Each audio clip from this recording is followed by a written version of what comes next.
आणि यानंतर सोलापूरमधून एक धक्कादायक बातमी हाती येते। सोलापूरच्या शासकीय रुग्णालयाच्या अधिष्ठातांच्या डिजिटल स्वाक्षरीचा गैरवापर करून बोगस दिव्यांग प्रमाणपत्र वाटल्याचा धक्कादायक प्रकार समोर आलाय। या प्रकरणात रुग्णालयात कार्यरत असलेल्या 2 लिपिकांनीच अधिष्ठातांच्या डिजिटल स्वाक्षरीचा वापर करून बनावट दिव्यांग प्रमाणपत्र दिल्याचं तपासामध्ये निष्पन्न झालेलं आहे।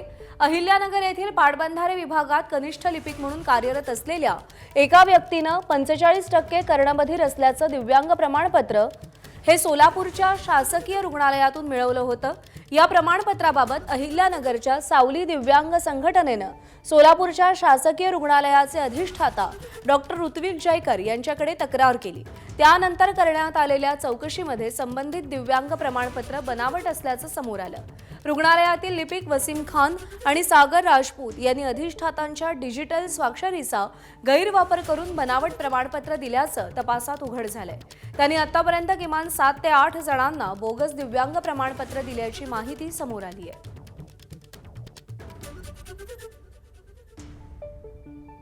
7 लोकांना त्याच्यामध्ये त्यांनी पोलीस कस्टडी घेऊन त्यांना ताब्यात घेतलेलं आहे आणि पुढील तपास त्या अनुषंगाने चालू आहे।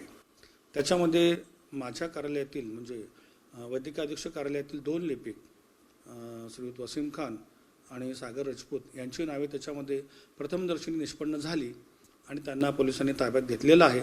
बाहेरील 5 व्यक्ती आहेत ज्या मला कळलेलं आहे त्या अहिल्यानगरच्या, नाशिकच्या आणि पुणे येथून अंदाजे 5 लोकांना त्यांनी ताब्यात घेतलेलं आहे आणि पुढील तपास त्यांनी चालू ठेवलेला आहे।